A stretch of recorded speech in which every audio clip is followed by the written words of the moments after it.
All right, what's up, everyone? Welcome to the Black and Gold. This is HiBruiNation with with Goosey and the Hig Train. I'm already screwing it up. It's been 3 weeks since we did this, but we're the unofficial home of your Boston Bruins. Woo! Actually, I don't know. Should it be more like this? Ooh, you suck. Yeah, pretty much. Pretty much. Well, ladies and gentlemen, it's been a few weeks since the offseason has basically officially started for the Boston Bruins. A lot of things have happened. Sorry for our brief hiatus. We had some developing stuff here at HiBruiNation that we needed to take care of, but we are back. We'll be entering our summer schedule, where we'll be going every 2 weeks, and we'll be focusing on the Bruins offseason. And we might have some impromptu podcasts, here and there, depending on the type of news that breaks. So you might see us here or there, but every 2 weeks up until preseason. But tonight we have the end of the season wrap up, some rumors, and other updates. Higgy, we are down bad, buddy. Yeah, we sure are. Sure are. Plenty of reasons why, but I'm sure there's one specific reason that you're leaning towards. Yeah, I mean, we'll get to that later. We have some announcements that we'll make, but the biggest reason why is that obviously the Bruins are not in the playoffs. First time, I believe, since it was 2016. We missed that year, or was it 2017? But it's been some time since we missed the playoffs, and it's been a year since Boston's last championship in general. Go Celtics.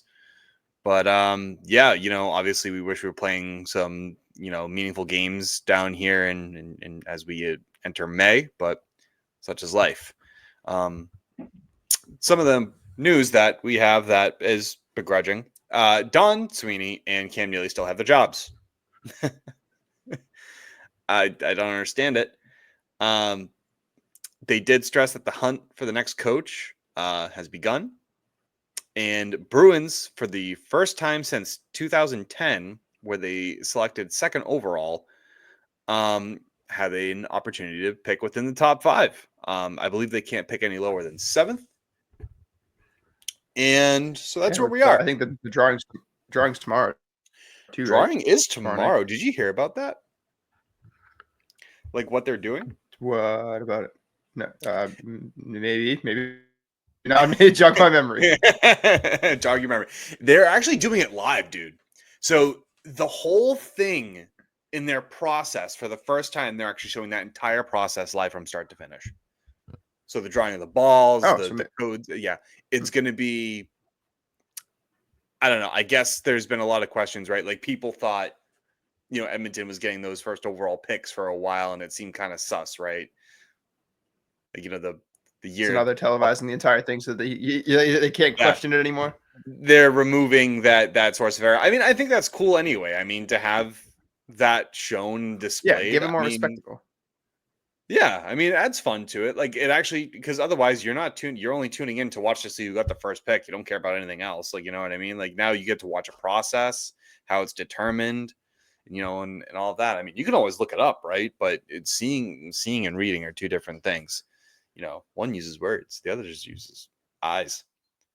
God, that was stupid. Yeah, and especially for a league that we all know could use as much exposure as they can get. Like, give us a reason to pay attention outside of the typical things. I mean, you wish it wasn't fighting with playoff hockey for airtime. I wish they could stagger it so it's just either it was before the playoff started, just get some dead airtime to get more talking about the league as a whole. It's like you watch the NFL draft and stuff like that, and it's like a big to do. The NHL, between the award show and the draft, it's like I feel like.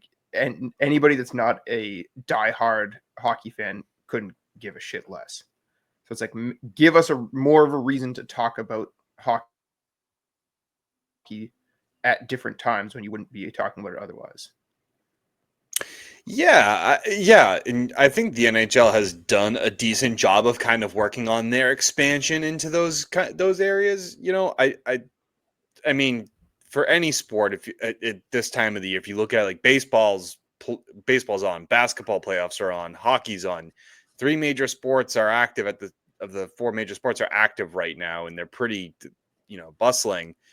And football is kind of weird there because their season is short. They end basically in February, and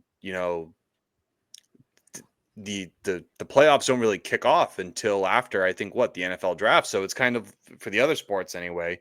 So in a way, it's kind of interesting where, football has that kind of grace period where they can kind of do that kind of showmanship. Did I say baseball? I meant football. The hell did I say? I gotta get off the sauce. I don't even know. Dude. Just keep saying both of them Has back it and forth, and then has it been that the long parallel that thing we've where just we'll forget anyway. has it just been that long that we're Dude, so out of touch? it feels like the last month has been a decade, so maybe. For sure. Like, I don't know. It's just been rough. I mean, there's been nothing to look forward to. I mean, I got up Colorado's out of the playoffs now, so there I can't even root for Charlie Coyle. I can't root for Toronto because I had them going to the. I had Colorado go into the West Finals too, so that looked really good for me. So did I. I had Colorado in the Cup final with what they were accomplished with what they accomplished in the season, and then with Gabriel Landeskog coming back, and then Dallas Stars slayed a demon. So And I also had Winnipeg making an actual run, so that's also not looking too great for me. Man, dude, seeing as they're currently down 2-0 in the first. A Bruins talk show has we have moved on from all our depression, and we're focusing on who the hell we need to root for. I mean, I guess you can root for St. Louis, Jim Montgomery, right? I mean, you can do that. You can make that justification for that. I mean, Nope. there really isn't much. That's more of a reason to root against them. I get I know, because I don't hate Monty. I would root for St. Louis right now. I don't hate Monty. I don't think it was his fault. I genuinely still think the issues with the Boston Bruins organization solely resides with Cam Neely and Don Sweeney. I'm sorry, they share that responsibility. I shouldn't say solely, but it's definitely on both of them. I mean, any GM outside of the Sharks GM, who, by the way, did you know this? Like, I think up until 2 years ago, they had the same GM since their since birth. Like, they had it for 20 years. I didn't know that, actually. I knew he was there for a while. I guess I didn't know that he was there from like day one. It's actually kind of sick. I just wanted to question, like, with Don Sweeney's resume being here for now 10 years, he has poor retention in terms of his roster, where most of his first round picks that he has selected aren't even on the team anymore. He has traded away other picks. I mean, he's gotten you a lot in return. I'm not going to judge his free agency signings, because his free agency signings have been good. His trade deadlines have been good. I thought he killed it this year. The Marchand one is the only one I actually really, really fault him for. But and people are starting to come around on his drafting, like, well, he drafted low, Rye. I'm like, right, you're going to find hidden gems every once in a while, but it's the mere fact that he's not keeping them. I don't know. With his resume, would you expect him to kind of stay here? So I think my issue with it lies more in the constant aggressive affirmation that you see Neely and Sweeney getting. I think as a whole, you could do a hell of a lot worse across this league than having Don Sweeney as your GM. I think there's plenty of guys that have had long careers in that role that have been significantly worse. I think there's legitimate gripes, and I certainly have them.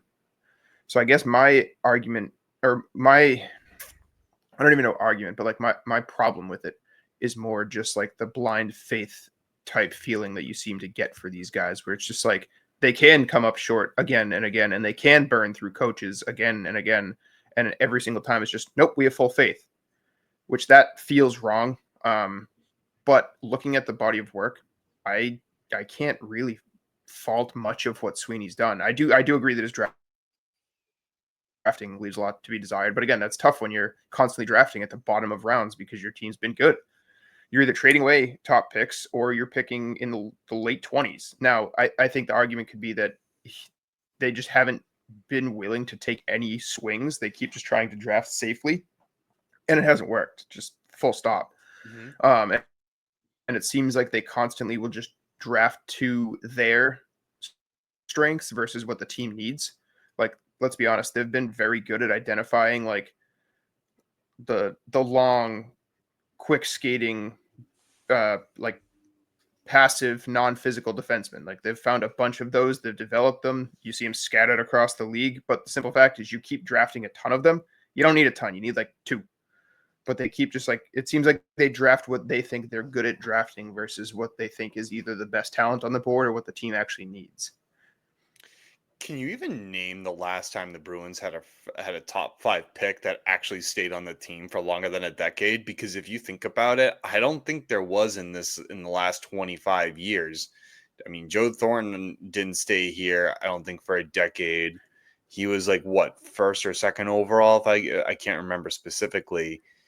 In the Stanley Cup team, but also, I mean, frankly, sure, how many times have we drafted that high? Exactly. We haven't. Historically speaking, the Boston Bruins have not. And, you look at people like to claim the 2015 draft. We got to get past that. I mean, you got to give it's his first year. He's going off of like what the people have told first him. month. First month. Yeah. Not even a year in the position. So like, yeah, we need to get past that. Of course, it wasn't, he missed 2, I would say 2 out of the 3 he absolutely missed on. He did hit on Jake DeBrusk. I will say that. Like, Jake DeBrusk, it can play. He's definitely an NHL caliber player. It's just the retention. Like, we didn't retain Tyler Seguin. He spent 2 years here? Gone. Joe Thornton, I think he spent 6, 8 years here? Gone. Maybe less than that. Blake Wheeler, Riley Smith, gone. We don't keep them. It's I don't know. So in like the 2011 Cup team was built, from I would argue, what would you call it? Depth draft players. I mean, Bergeron, 2nd round, right? Marchand, 3rd round. It's kind of nuts. There were some first rounders on there, of course, but none that I don't think were necessarily drafted by Boston. So Don Sweeney's got a big pick ahead right now. You hope. I mean, so you got Pastrnak, who's like the first legitimate offensive talent, like homegrown talent that you've had since, you could say Seguin, but I'd say like a guy that's actually contributed for you since what? Marchand, really? You know what I mean? That's been like a established contributor. Yeah. But then even on D, like you see, it's like McAvoy's legit. Lowry looks like he's going to be legit. But the thing that you didn't hit on that really, I think, screwed you is those safe guys. Like if you had hit on a couple of the guys that you thought were going to be like the safe depth guys between the Fredericks, the Beechers, the Dan Heinens, like any of these guys that you've gotten that were supposed to be those like fill out the roster type guy, like all of those guys are gone too. Like you can say that it's top end talent, but it seems like it's almost easier to, like, if you're only one guy away, it's a hell of a lot easier than being like 4 guys away, and it seems like that's where we're at. So I was like reflecting on this season as a whole, and I almost think it's a blessing that they shit the bed and just kind of fucking sucked, because it was almost like they were still holding on to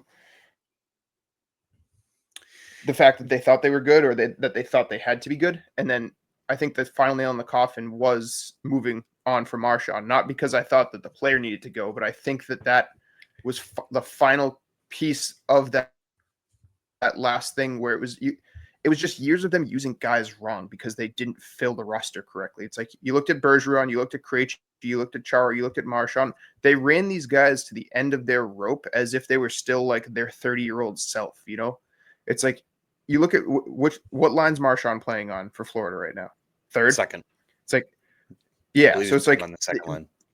This is when you should have had them stepping into like that Michael Ryder type role or the Mark Recchi type role, where they become like a pivotal piece of like the character of the roster, but you're not relying on them to be the main drivers anymore. And that's just something that they never did well.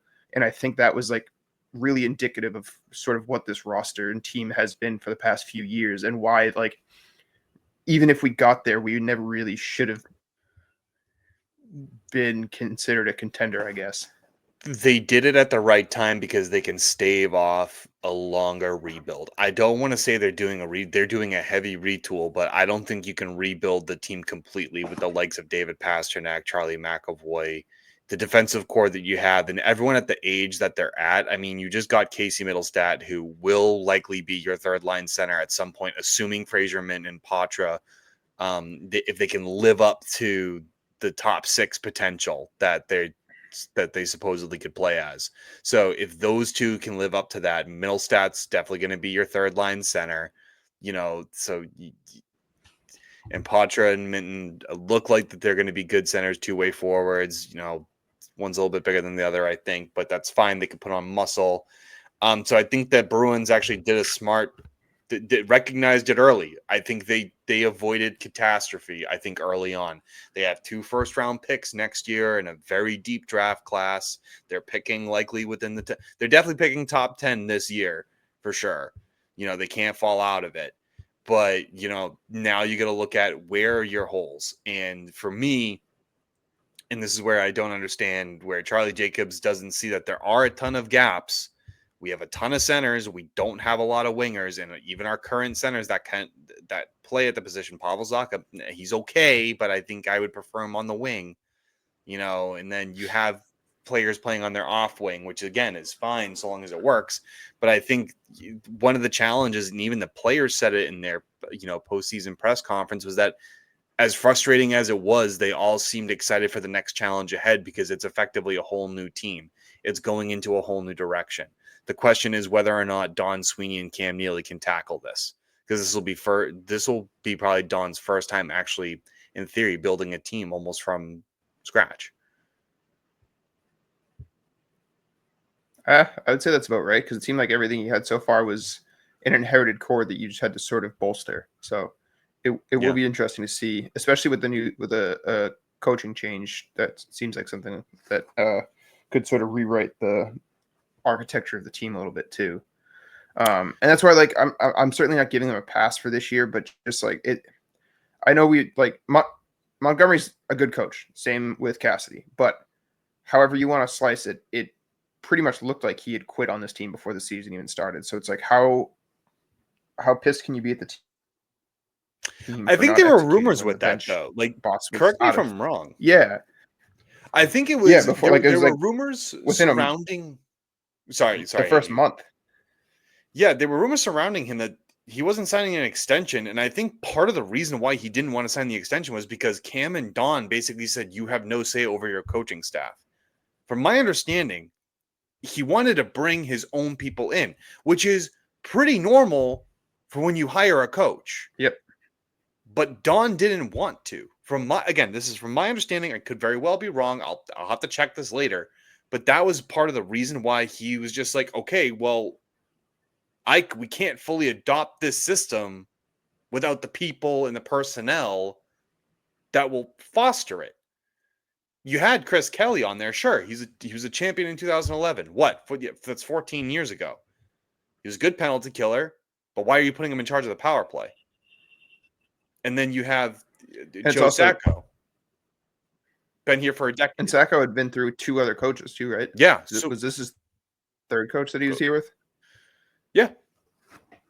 So what exactly are you showing? It's like a half commitment. You know what I mean? So it's like, I totally agree. And then, so people want to rag on Sweeney for like his drafting and things like that. Sure. But I think like the real criticism can go more towards those sorts of items than his like actual trend. Like basically I'll have a lot more time to listen to arguments for that sort of thing than I would for his actual like rosteral transactions. Yeah. If he's like hamstringing the way that they're able to actually do their jobs.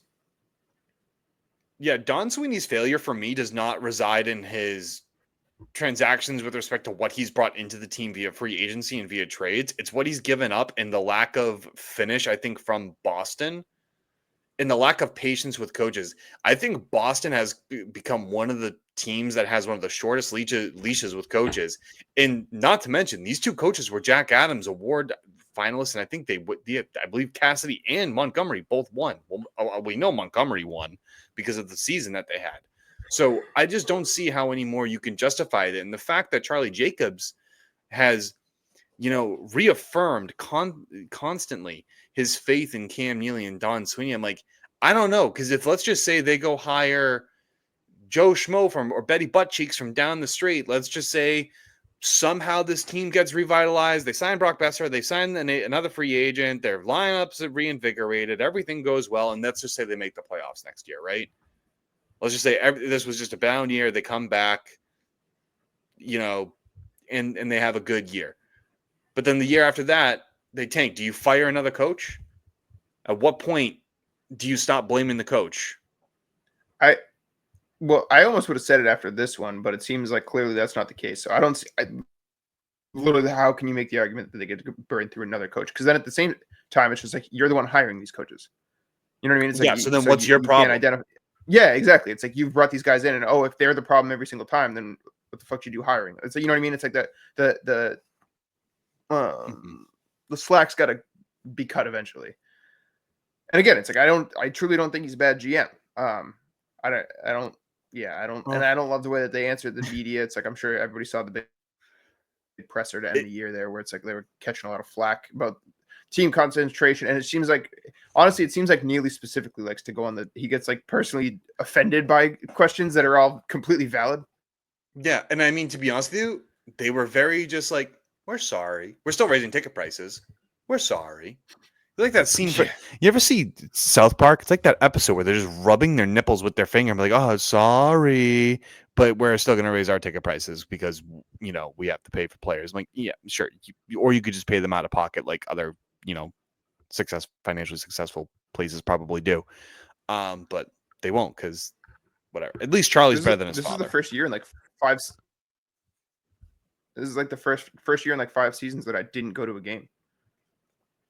Oh, wow. Yeah. The Higgy sellout is real. Well, it's like, yeah, it's like, what am I gonna? You look at bleacher seats. It's like, what am I gonna go spend? Even on the secondhand market, it's like, yeah, let me go spend $50 and then $20 to park and $35 in food to go watch the most mediocre ass team possible. It's just like, I'm not. I think I would. You know what I mean? It's just like I'd rather games. Be angry on my couch. Yeah, I think I went to 6 or 7 games, and I think they only lost 2 of the 6 or 7 that I went to.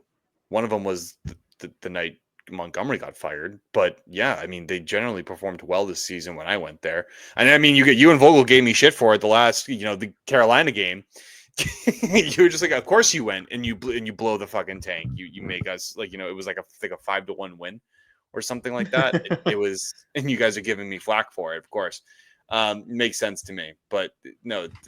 Yeah, I agree. Raise the prices and then there you go. But you got to make this team at least somewhat decent. And I think they you're without Lindholm and McAvoy the entire year. What's Don to do with that?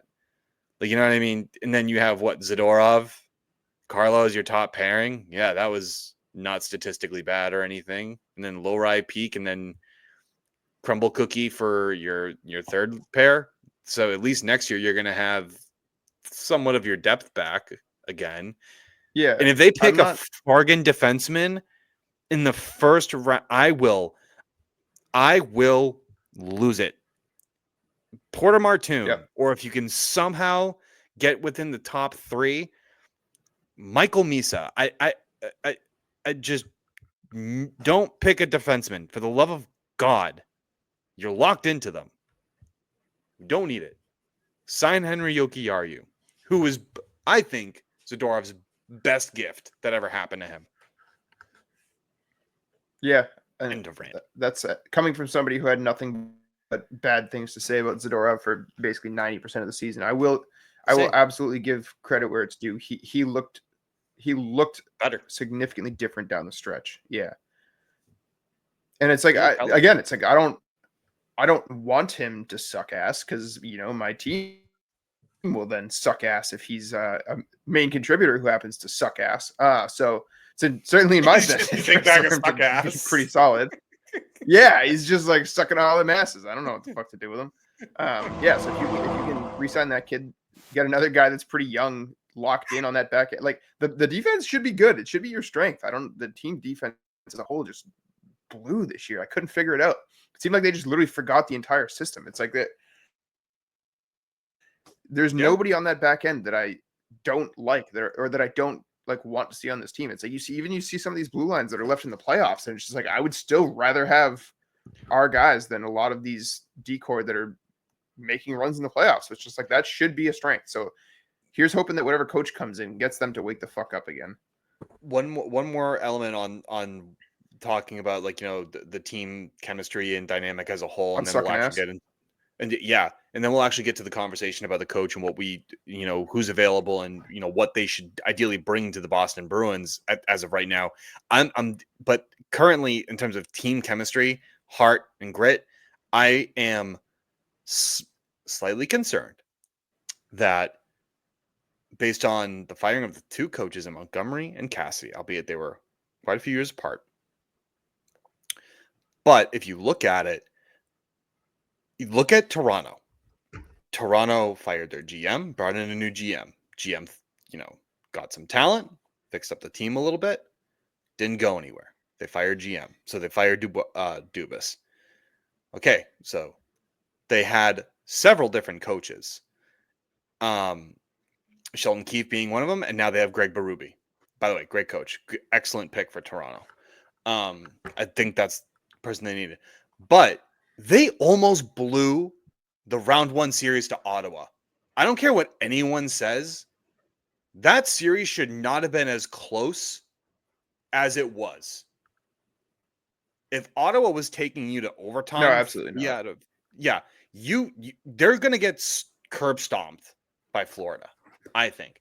But why this ties into the Bruins, I say, I hope we don't ever develop that kind of soft like mentality where you see Matthews and Marner's cry and whatever, or historically they might have cleaned that up now. I don't know. But I never want to see the Bruins go in that direction. And so I hope that whoever they bring in and whoever that next captain is, that they work to prevent something like that from happening, controlling the egos. And that leads us into the conversation about the hunt for the next bench boss. There's quite a few available. One got taken off the market. Mike Sullivan has been named, I believe, is the 38th head coach of the New York Rangers as of, I think, yesterday. So congratulations to Mike Sullivan. Also, suck it, Alex, because you thought he was going to go to Philadelphia after coaching in Pittsburgh. Not sorry. I don't think anyone would have put money on that one, buddy. If you had an idea in your mind of the perfect coach, Higgy, what would they bring, or what do you think the ideal coach should bring to this struggling Boston Bruins team right now? What are your top items? I'm going to be honest. I'm probably not the best judge of that. I feel like when it comes to coaches, I don't think too much about what they do. It's almost like one of those things where you only notice them when things aren't right.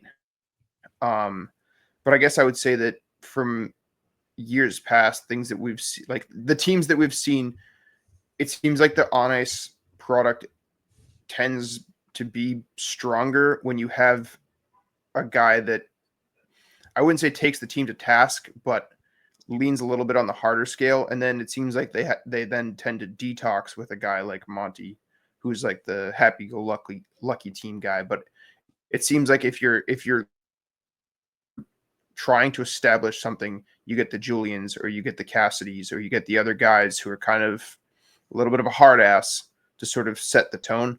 And I'm not talking, I'm not a bring in Torts guy or bring in Babcock guy, but just somebody that's like a little more. Babcock the hell away from this team. Yeah. Torts, so, I don't know. If we had a bit more of a veteran. I just don't know if I like it. And I heard something the other day that made me reconsider sort of my position on it, which was like the fact that part of his whole shtick in his chatter about guys is so that he takes all of the flack for them. Like basically he runs his mouth and causes all the drama so that the media then is like wasting their time on him versus on the players, which I was like, okay, I actually kind of like that angle because that makes me appreciate what he does versus just viewing him as kind of a pain in the ass. But Yeah. I don't know. I guess something different. I would think, and I don't want another retread. I don't think. I would rather it be like a fresh voice. I think. I don't know. Maybe. I don't know what I'm wishing on myself. I mean, for me, I could tell you, I want a coach that will bring in some stability. A guy who can command the locker room with respect for his or her players. It could be a female coach. We could see the first, I think, of it like head coach in the NHL. You never know. Accountability, holds himself accountable or herself accountable, as well as the players. So there is that duality that exists. So similar to what Monty did, but also having the command of Bruce Cassidy. Again, this is just an ideal coach for me. And a new age system that matches the talent and the direction of the new Boston Bruins as we progress forward. Because this old style of hockey where you can be the big bad Bruins is not going to really exist anymore. Paul Maurice and Greg Berube are probably the two of the best coaches that can play that style of hockey still in this day, but it's because they have the talent that will allow them to do it. More so Paul Maurice. I'm going to add John Cooper into that as well. But those coaches are a dime a dozen. I'm sorry, they're a diamond in the rough, not a dime a dozen. Like, that's what I ideally look for. In terms of who's available, I mean, Rick Tocchet, Gerard Gallant, David Carl, Peter Laviolette, Jay Pandolfo, Mark Savard, John Tortorella, but the rumor on the street is that he is looking to go to the New York Rangers as an assistant to Mike Sullivan because they coach together on Team USA at HiBruiNation. So there's your locker room personality. Is he close to 70? Huh?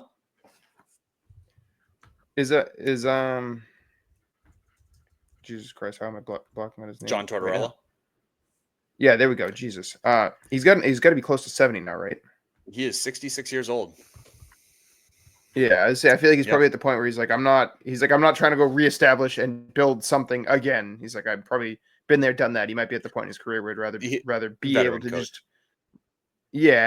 Honestly, because even that was like his comments when he was like, I don't want to learn how to coach this way. It's like, what, you don't want to learn how to coach a bad team and make them good? So he's like, all right, so you're basically just tipping your hand of like, no, I want to be involved with a contender, and that's it.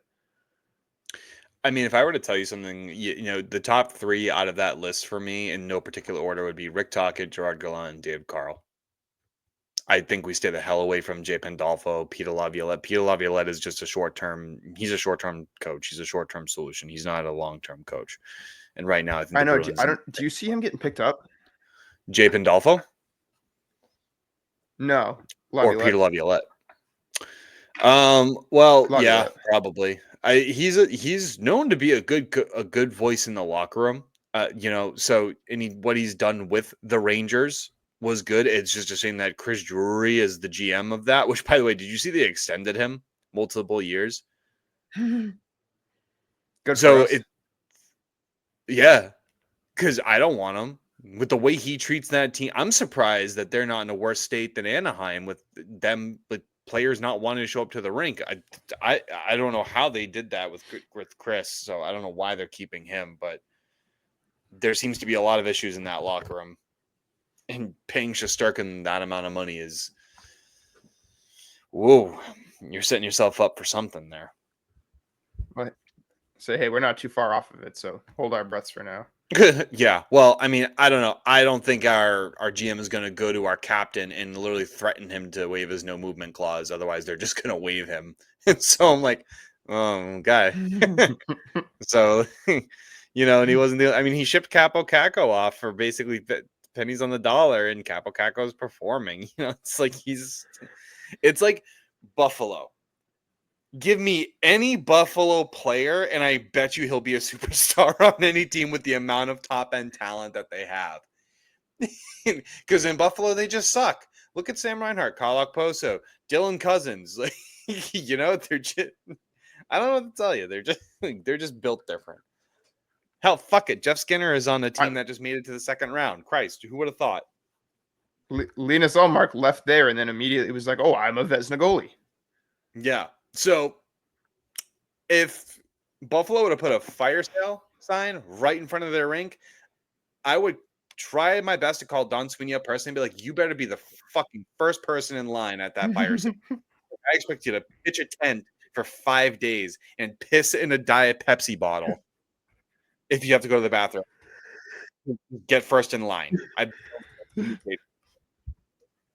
Who, ironically enough, actually, I would probably prefer Peyton Krebs or I don't know, somebody else. Just not Josh Norris. He's injury prone. But coaches. Yeah, but see, Norris hasn't been there long enough to become a Buffalo product, so he's still got like the Ottawa flavor Fair. to him. So He's you got to still let got him the like Ottawa marinate effect. in the Buffalo sauce for long enough, and then you can pull him back, and then he'll immediately become a Hall of Famer. You gotta let him. You gotta let him simmer long enough. So like Alex Tuck, right about now, I think is in like the prime marination stage he's where like prime. too much of the stink isn't locked in. Yeah.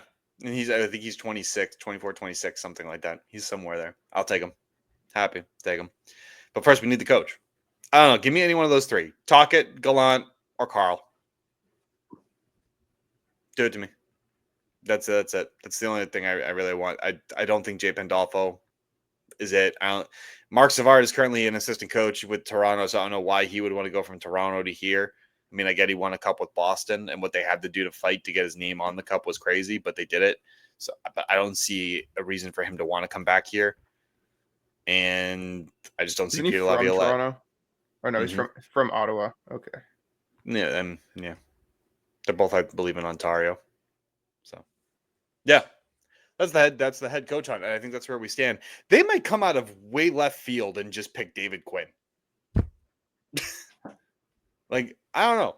I don't know who they're going to pick. I have no idea. Oh, by the way, real quick on coaches. Did you see who the Anaheim Ducks hired? No, Crickets. I don't think so. Joel Quenneville. As if that team wasn't that's worth. right. That's right. I did hear that. That was yeah. As if that team wasn't bad enough already with the terms of the cancers in the locker room. Let's just make it worse by adding a guy who went to court for hiding allegations against another. Yeah. let's just. Have you ever seen My Cousin Vinny? Yeah. Yeah, it's like that scene where he's just like, is it possible to add any more shit onto the top of this case? Is it possible? They're doing it. Now, mind you, in his prime. All they need now is D'Angelo to play next to Trouba. Oh my God. How the what was it? Carolina signed him, and 2 days later they were like, "We release you." Like, I don't know. There's no room in the league for guys like Tony D'Angelo. It might not have been that close, but it wasn't. It wasn't that far off where he was already causing problems again. Yeah. So I don't know. Yeah, give me that. No. Rumors, and then we'll go into some announcements, and then we'll close it out. Korpisalo is reportedly unhappy with the amount of games that he played. This is kind of old news. But there are some trade request rumors kind of surfacing. I'm on the side of good. Bye. We have DiPietro, we have Bussy, and save me $3 million in cap.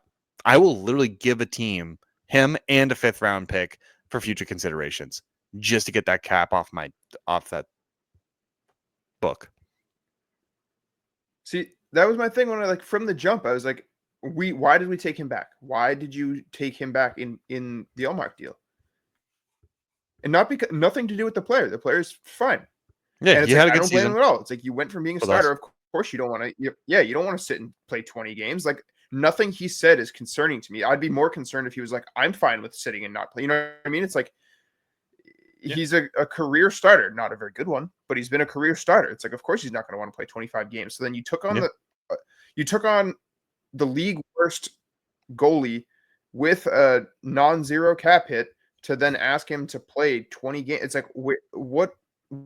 Why did we do this? Why? I don't know. Ask Edmonton. They signed Jack Campbell to $5 million and then immediately buried him. Well, Mistakes are made. I don't know. If ever there was a team that's just just completely inept at managing a position. It's Edmonton and goalies. I mean, they're what is this, 3 years in a row that they're like Stuart Skinner carry us to the promised land?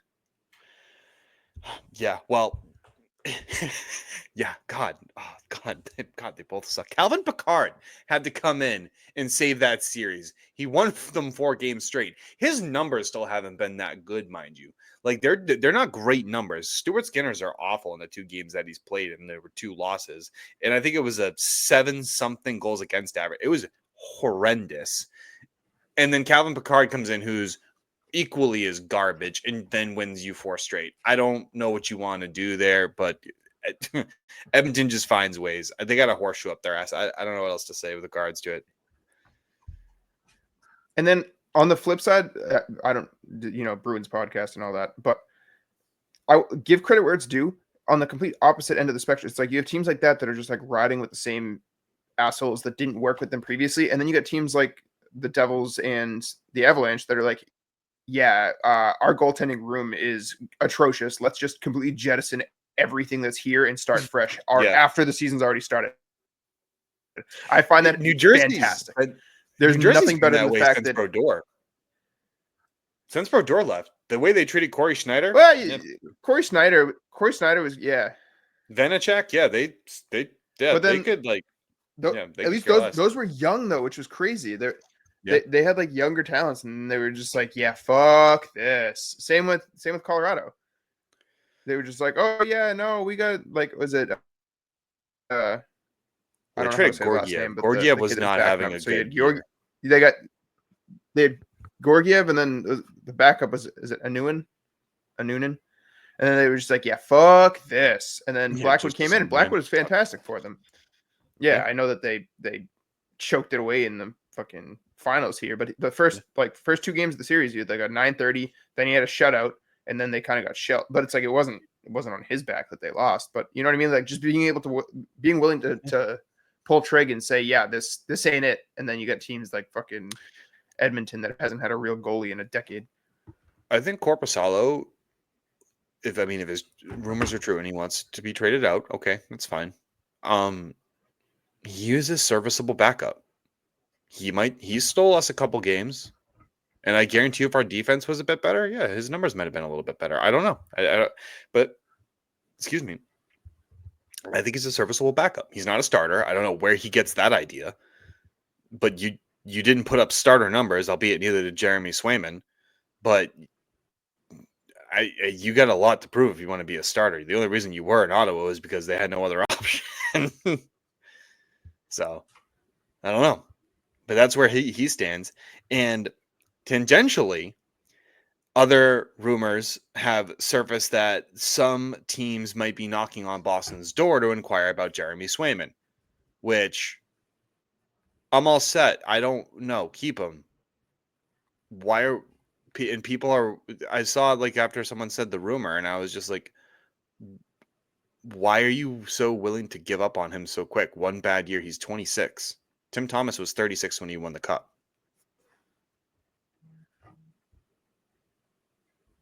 Higgy. I mean, I guess like, do you see it as giving up? I was just thinking about it because it's like, if you're trading him just to trade him, then obviously that's absolutely stupid. Like you just signed him to a huge deal. It's like the value couldn't have been any lower than it is after this year.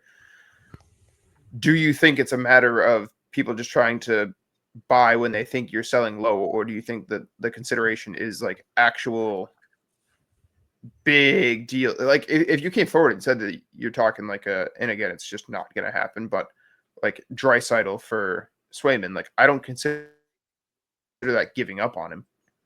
I think that's a team, like a roster construction, decade altering sort of thing. Like that's you know what I mean? Like it's not giving up on him. I don't want to move him for the sake of moving him, but I think that he's a guy I would listen on. You know what I mean? Like I'm not against hearing deals that he would be involved in.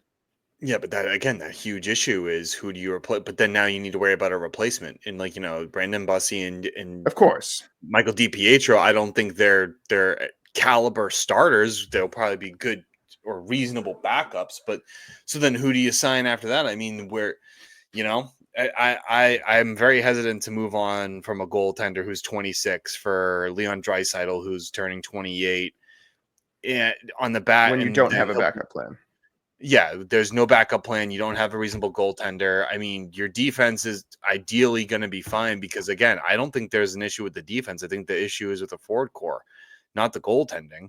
Like, I don't think it was the defense of the goaltending. I think it was the forwards that they could not score. They could not pot any nets, pot any pucks in the net. Sorry.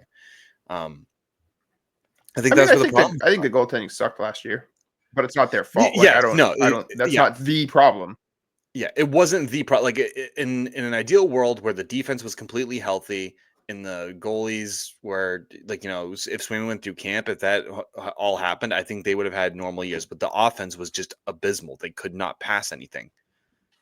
Like I think the next closest to Pasternak, who had 100 points, was 60. And I think that was because he played on a line with Pasternak. And so that was it. Yeah, So, it's like crickets. Go ahead.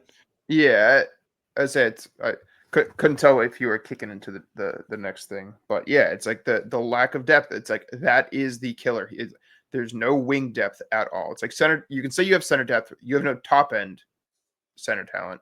You have center depth. So it's like, sure, can you piecemeal it? Can you get away with it if you didn't have the holes on the wings? But it's like you got no wing depth at all. Like there's no talent on the wings at all. And I don't see how they can magically fix that for this year. So that I think is going to be the most interesting thing to see is like what I guess not only interesting to see, but I think that what they do with that will tell you what they actually think they're doing for this season. I think if they just run it back and plug the gaps with a few pieces, then that's going to say that no, they're thinking that this is more of a retool than we think it is. But if they go out and they actually try to address that lack of depth in a meaningful way, then maybe they are serious about thinking that they can spin this back pretty quickly. Yep, it's another possibility. But I don't know. Those are just the only rumors that I've heard, and so outside of that, though, I mean, things that we have to look forward to as we actually approach the NHL trade. I'm sorry, the NHL entry draft. My God, I'm so out of it. As we approach the NHL entry draft, we'll probably do a couple episodes explaining some of the prospects. Probably give you guys some additional updates on the Providence Bruins as they also continue their playoff run. And probably give more of our general thoughts on what we think the Bruins should do in the offseason as we get closer. Right now, we just explained to you guys some of the rumors that are going on and, what we think that they need to do. And with respect to the coach and with the emotions still pretty raw that, we're not in a playoff spot. But no, we hope to keep you guys entertained throughout the summer. As I said before, we're going to go every 2 weeks moving forward. But before we close out tonight, ladies and gentlemen, we do have an unfortunate announcement to make that it is with a heavy heart that our vibe captain, Matty V, let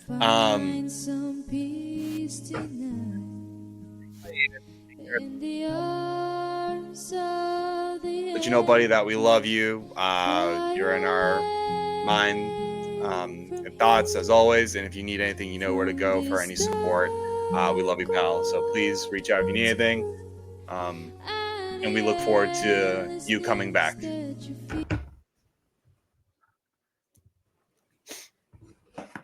I make it sound like he's dead. He is. He's not. He's dead to the world. But no, ladies and gentlemen, hopefully he does come back. We love him. We miss his energy. He just needed to take care of some stuff at home, but we hope he'll be back here in time for the Bruins season next season. Outside of that, that'll do it for tonight's episode. Previously mentioned, we're going on every 2 weeks now.